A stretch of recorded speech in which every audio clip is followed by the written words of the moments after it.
umeze se mama marayika ko uza umpamagara watinze bite reka nawe simubu natinze uri kumbwira ngo ntabwo watinze uba aya masaha ni ryari hashize amasaha angahe muto ntabwo natinze pe wari wayobye se nambabarira pe mbabarira umve ko musajya imbabazi mvuye ku mutima reba nk'ibintu nari nagutumye umuntu ashaka kuba yari agiye kugenda si ngibyo wantumye nabizanye kampani ahubwo yambwiye ngo uzagatukanye yaramaze igihe atanagakoresha ngo aragakoresha cyagiye ajya mu bukwe gusa ndabibona rwose gusa iyo wamara kugakoresha kakama bambi ko mbona iri vumbi ryose rero ntabwo ari mbere kubanza kukoza kugira ngo ataninze rero kubera ko wari wambwiye ngo nze nihuse kandi nashaka kubanza gusuza abashyitsi banjye ndabizi rwose ntabwo ari kubacaho nabitekereje ariko iyo nza kuramuka nkuhamagaye ntabwo twari gukiranuke mama nawe haba haciye igihe byose ni kuva muri iragase n'abavugishije ibyo ni ibyo usigaye warigize oya rwose mwihanganire Imana ishimwe ko uje amahoro watumye ntangiye guhangayika ariko ujya umenya icyo bagutumye unyaruka hakiri kare ubundi ubutaha uzasaba uruhushya ujye mu byo ukwiye kujyamo aho kumva nkubwira mbaza ngo nari ngiye kuyoba aho nabanje kujya kureba chance nyine ho gatoya dutambikana hirya kago dance mana yanjye nsanga wow mama wa bishop sinzi niba ubibuka kandi afite urusengero hirya ku Gasandre ndabibuka ndamwibuka n'ejo bundi duheruka guhura ambwira ngo nzabasore rimwe materaniro ya nimugoroba y'imibyizi ariko kumva mu kazi bitinze ntibyankundira ari kubigisha ubwo yari kumwe n'abandi bana b'abashuti be nyine biganye aravuga ngo ashaka ko bazaza gusengana ku cyumweru arababwira afite amagambo meza pe ariko impungenge nagize ako banza umbwira basigaje wowe no kurya twabusigaje usibye ko ubugari bwashize uraza gucumba ubwawe ariko imboga ziri ntazo twari kugucura tutagusigaje twabukira nta kibazo ndabwisongera ubwo reka maze mubaze aho mbwira rero zibari ibintu haza kubyibagirwa ngenda nkora agafu yabaganirije nanjye numva ni byiza ndavuga nibabona uko bagenda nanjye ndaza tujyane numva nta kibazo pe ahubwo ikintu cyanteye impungenge uzi yuko bari kuganira nyine mbere yabanje arabasengera aratitira akavuga ati Imana imbwiye ibi n'ibi baravuga ngo amen birarangira twafashijwe niyo mpamvu nabatinze ko ari abarangije iminota myinshi ubwo ntibisoje turi kuganira turi gutera story mama akajya noneho bakajya base biriya bintu ubwo niko danse mubaje urabizi ko agiye ibibazo byinshi umva ati biriya bintu byo gutitira byo kuvuga ziriya ndimi ko ntazizi si icyongereza si igishinwa uzi ko nyine yize mu bushinwa indimi nyinshi abazizi n'ibihinda bizivuga avuga ati icyo kirimi ni ikihe ko urimo nshaka kukimenya akunda indimi ntabwo danse mu buzima ndabyumva ubwo mwamusekaga nyabo ariko kubaza ni byiza ubwo nyine arangira avuga ati izi ndimi azisubiramo aratitira ati indimi zavuye mu ijuru iyo nshaka kumenyekana n'Imana ndabanza kugira ngo numve icyo Imana imbwira mvuga ziriya ndimi noneho arongera azisubiramo akadutera story akadutera burage akazisubiramo ndavuga ati Imana itera burage gutya no muri burage bivuga imbere yanyu hagati yanyu kandi yaje kubabwiriza barumbwire mfite amatsiko igihe cyose nkubaza ziriya ndimi ziza mu gihe cya ryari se koko bari basazi kurusha uko basenga? Ese izo ndimi no muri burage zipfuye havuga kwifuza kwabo niko zivugwamo? Urakoze kumbaza mwana wanjye. Yewe ikintu nakubwira cyo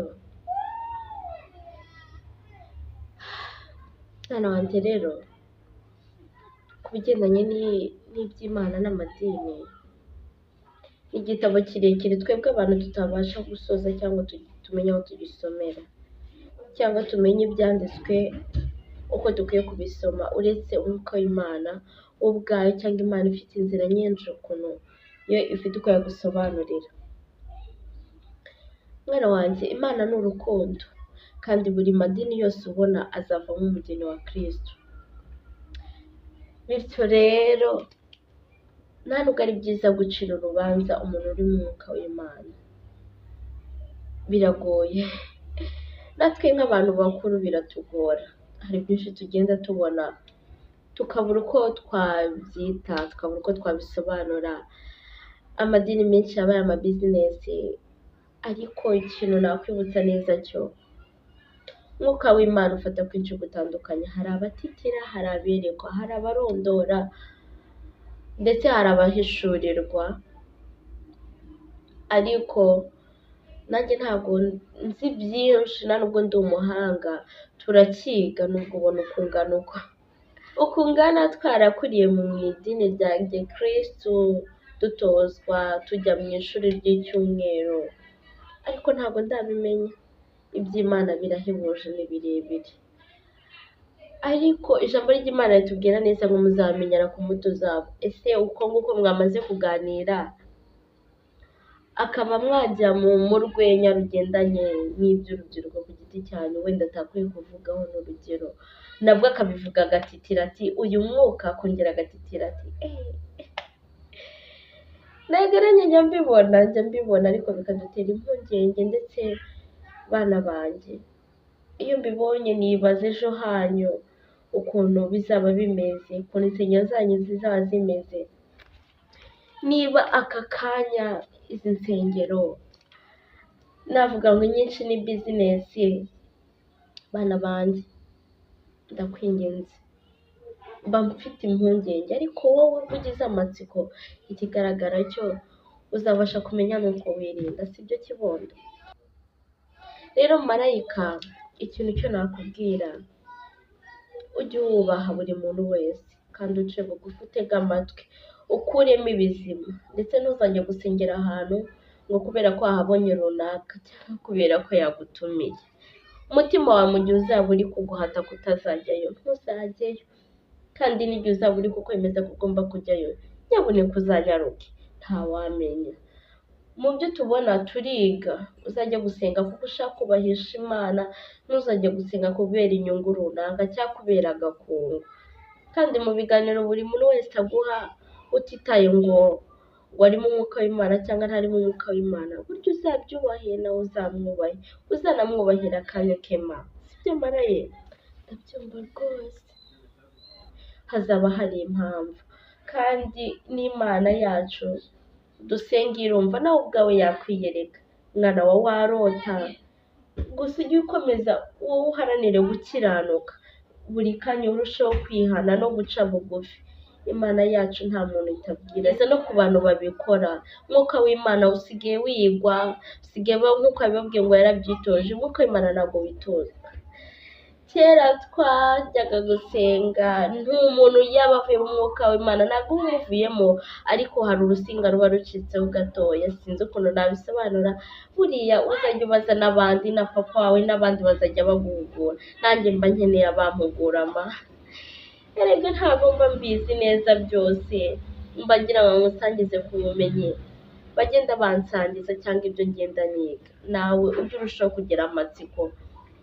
Burya amatsiko arafasha, tumumenye iby'ukuri.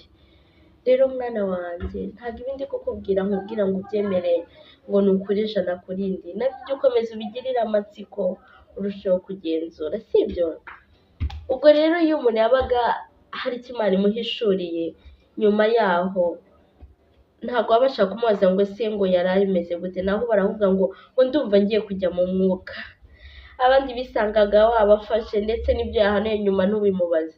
Ubu ngubu nyuma yabikurondorera byose, kereka wa muntu warose arabyibuka, ariko muri ba bandi batitira akenshi ntabwo babyibukaga nyabo, ndetse iriya myuka ntabwo bayitozaga, cyangwa bari kuvuga ijambo ngo ahite asubiramo za ndimi. Niho cya gihe rero umuntu avuga ngo nakweretswe dukundane shenge tunibanire, nawe ukumva ngo Imana yavuze, kubera ko numvise ururimi ntazi. Biragoye rero singiye kubivugaho byinshi, kandi bose ni ukububaha, ujye urindira. Ni hahandi batanga amasezerano bataziyasohoza, kandi ugasanga Imana ntiyashoje kuko ya masezerano atarayukore. Rero nta mpamvu yo gutinda ku mwuka w'Imana mwana wanjye. Ikintu cya mbere cyo nakubwira, menye icyo Imana igushakaho, wige gukiranuka nyabo, uhora uyisenga uyubahisha. Kandi numva impungenge zije, wegere umuntu umubwire ati si ibi n'ibikomeze gutya, umukebure. Gusa ujye umenya uburyo ukeburamo, utazakebura wa wundi w'inyangamuhano,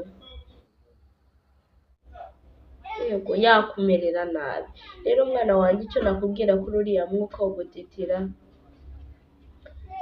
uzamenyera kuri izo mbuto ze zimuturukamo, kandi ntuzabyiga n'Imana itazaguhana. Buriya bazahanwa bazaba barakinishije Imana, sibyo? Kandi niba yashoboye kubegera akabaganiriza, Imana imuha umugisha, kuko urubyiruko rwacu namwe mutuma dutekereza tukajya kure. Ariko byibura nubwo mwagenda mugasenga ibyo basenga, wenda ntabwo umwuka w'Imana w'by'ukuri utamwazagira amatsiko yo gusengera hanze. Kandi ntugacike intege ngo uriya yavuze ibi ngo ncitse intege. Ujye umenya ko ugiye gusenga, ukora ibyo ukwiye gukora, utegura urusengero, ubyuke kare, ugomba umenye ko ukwiye kuzinduka. Ntukajye ucumuzwa n'umuntu ngo aguce imbere y'Imana. Umuntu yaguca imbere ya se, cyangwa yaguca iruhande rwanjye mwana wa nk'umubyeyi wakubyaye. Oya, mwese muri abana mu rugo, sibyo? Urakoze cyane mama, kandi ni ukuri uzi ko ibintu mbwiye ntarinzi. Aka kanya karakwiye kugumaho kugira ngo ndusheho gusobanukirwa. Ko hari ibiduca intege bitagakwiye kuduca intege, byaba bituma duhagarara mu murongo tutagakwiye guhagararamo. Mama ndakunda cyane, uranyuzwe se? Oya, Imana ni imwe kandi Imana iradukunda. Ntukajye wita ku myuka. Igihe umuntu agusobanuriye ikintu cyangwa ari cyo akweretsweho ntugisobanukirwe, uzajya usenga Imana izajya ikwereka, kandi ntugace imanza. Ujye umureka atitira akora ibyo akora, wowe umenye ko ukwiye gusenga Imana. Nanaguhanurira ibintu bitari iby'umumaro ubireke, iby'akamaro ubyakira. ntawamenya ngo burya ururimi rurarema. Ururimi rwe nirukuremeraho ibibi, ujye ubitokesha mu izina rya Yesu, sibyo? Ndakunda cyane kandi Imana igumugisha, kandi biranakwiye ko abantu badukuriye mu by'umwuka batwegera bakatuganiriza. Ikindi kandi ntabwo ari ngombwa abagukuriye bose bumva ibyo bakubwira. Banza ushishoze, aho ugize impungenge ubashe gusobanuza. Kandi icya mbere unasome Bibiliya, mujya mutubwira ko ari bifasha cyane. Urakoze mama, rero kandi kurya nawe Imana yakumva kibondo. Ujye ugira amatsiko mwana wa, sibyo? N'amakenga, buriya tuzongera tuganire vuba. Ahagaze cyane mama. Mama ndashonje, bayi. Uryoherwe kibondo, nanjye reka nshyikirize ibintu abakwiye kubifata. Sawa, turasubira kibondo. Yarukuze duherekeze.